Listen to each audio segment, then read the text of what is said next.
Ronda Rousey was an MMA fighter who made women's MMA possible for UFC and was one of the biggest stars back in the day, and even became the face of the UFC at some point, getting a ton of fans, winning a lot of fights, getting recognition, but also a lot of money. This time we're going to talk about her run in MMA, starting with her pro debut until her awful fall.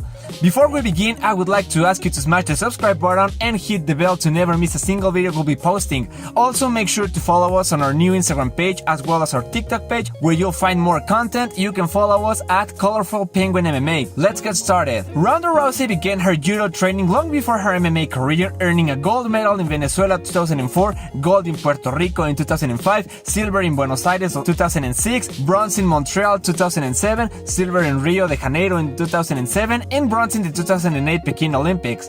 However, her professional MMA career began until March 26, 2011 in the KOTC promotion against Serene Gomez. The fight was pretty short. Since the beginning, Ronda Rousey pushed forward, took Gomez down, and submitted her with an armbar at 25 seconds of the first round. After having a successful debut, Ronda Rousey faced Jermaine Tweed on HKFC. Just like the previous fight, she cut the distance as soon as possible, almost without throwing punches. When they hit the mat, Ronda Rousey started controlling her opponent, and the fight once again was over due to an armbar. Now she was in a 2-fight winning streak, both by submission, which led her to Strikeforce to face Sara D'Alelio, a more experienced fighter in the octagon who had finished most of her previous opponents. So the fight began, and as usual, Ronda Rousey pushed forward with everything she got, took D'Alelio's arm, and opened her way to an armbar, so the referee stopped the fight. However, it was a controversial stoppage because Sara D'Alelio didn't seem to be in a real danger in that moment, and she even protested about it, saying it was an early stoppage. Part of this polemic stoppage happened because the referee seemed to think that D'Alelio said tap, as in giving up, so he took it as a surrender call. Sara D'Alelio explained the situation by saying she was really making an expression of pain, but she never tapped out, which made this fight very controversial but not less valid. Ronda's fourth and last fight of 2011 happened against Julia Budd in Strikeforce. In this match, Ronda Rousey went for the exact same strategy as before, by going forward and as soon as possible taking her opponent's arm and ultimately finishing the fight by an armbar in round number 1. Now she had 4 consecutive wins, all by armbars in the first round, and by that point we hadn't had the opportunity to see her striking skills or anything past her judo skills, to be honest. Nevertheless, her short MMA career launched her to a title shot against the champion at the time, who happened to be Miesha Tate. Both showed a very dominant ground game, but when it comes to who finished the fights earlier, Ronda Rousey was ahead. The fight started a little different because Miesha Tate stopped the early takedown attempt, so she fired back with her fist.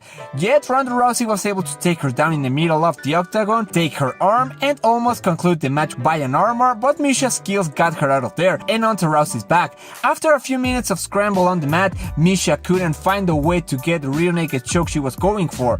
Scrambles kept going in a very entertaining fight, but when it comes to striking, the champion was looking better. Nevertheless, Ronda Rousey managed to take her down easily with a traditional judo takedown, and then ground and pounded her for a while. This opened an opportunity for Ronda Rousey to go for the arm and do her thing, and so she was a Strikeforce champion, and she had just been to the longest MMA fight she had been at the time. Her next opponent and her first title defense was against Sarah Kaufman on August 17, 2012, on the main event. The champion cut the distance as soon as the fight started and took Sarah Kaufman against the fence, then to the mat, and finished the fight with an armbar at 54 seconds on the very first round.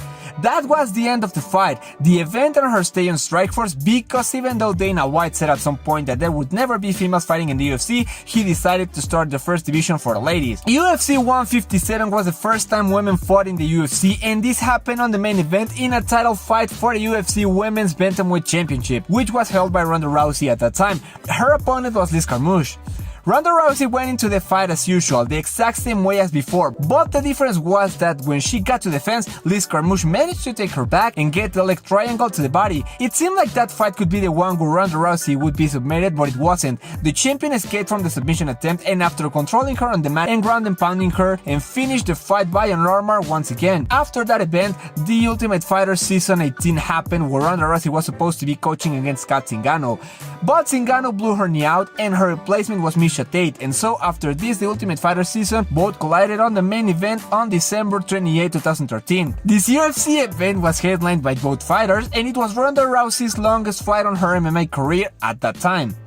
At the beginning, both were swinging for a brief moment. However, the champion wanted to hit the mat at all times and kept Miesha Tate there, where both had good moments, although Ronda Rousey had more control of the contender and for a longer time. From time to time, it seemed as if Ronda Rousey was about to finish her, and with the takedowns and all, it seemed like the fight was going one way only. Round 2 was similar. The champion took Miesha Tate down once again, controlled her and almost submitted her more than once.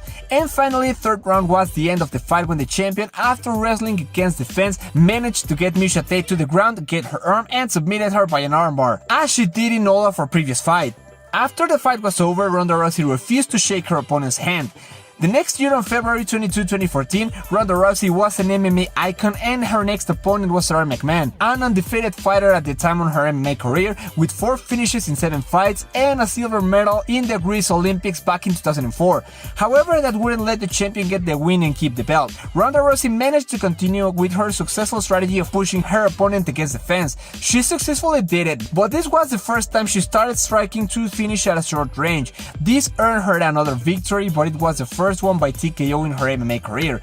Ronda Rousey became a dominant champion in the UFC who didn't seem to have a clear opponent who could beat her. People speculated on what she could achieve, and one of the people who went crazy the most over her career was Joe Rogan, who said she could defeat half of the UFC bantamweight roster.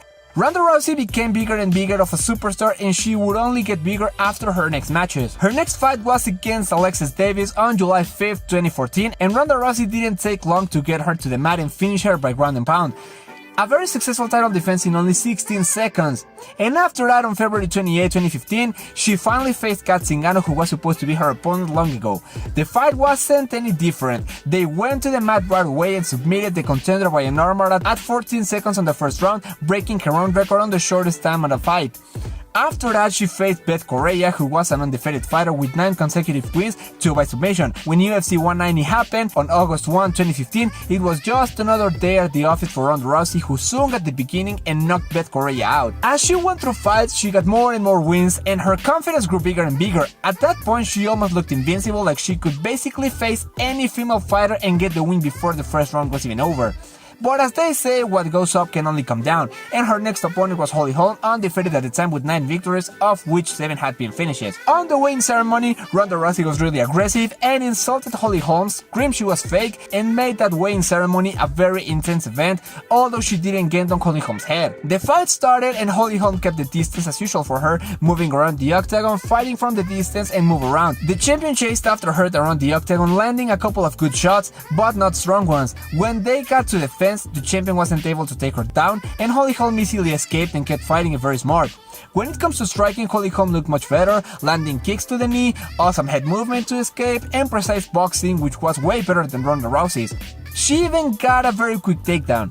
The fight went to the second round, and Holly Holm went on with her strategy, dodging and humiliating her, and so after knocking her down, she landed a solid head kick that knocked Ronda Rousey out cold, finishing her reign as the undisputed bantamweight champion of the world. The world was shocked, and the former champion didn't know how to cope with the loss, so she took more than 1 year away from the promotion and came back for UFC 207 against the champion at the time, who was Amanda Nunes. The UFC didn't show much of Nunes during the promotional videos and focused mostly on the former champion. UFC 207 happened on December 30, 2016, and for the first time in the UFC, the contender was Ronda Rousey, but she was a favorite nonetheless, and Amanda Nunes was the underdog, which is crazy now looking back. The fight started, and the difference in power was clear. Ronda Rousey looked awful with her boxing and took most of the strikes that the strongest puncher in the UFC shot, and so she couldn't take it, obviously, and the fight ended on a TKO at 48 seconds of the round number 1.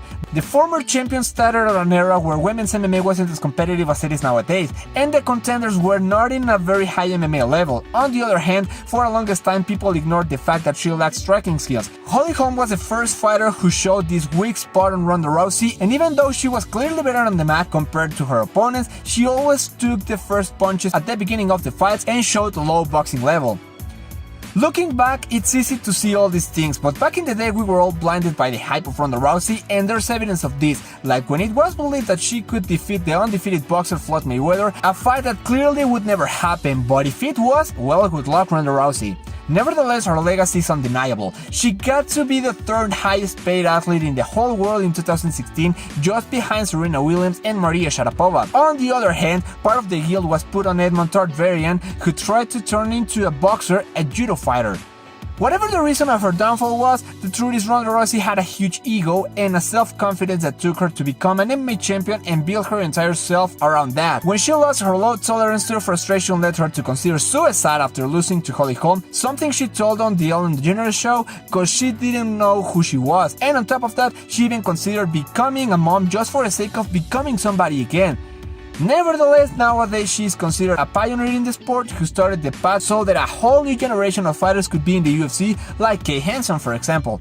Okay guys, we've reached the end of this video. If you liked it, make sure to hit the like button, subscribe and share it with your friends. Also hit the bell so you don't miss any of our videos, and last but not least, follow us on Instagram and TikTok at ColorfulPenguinMMA. See you on the next video and God bless you.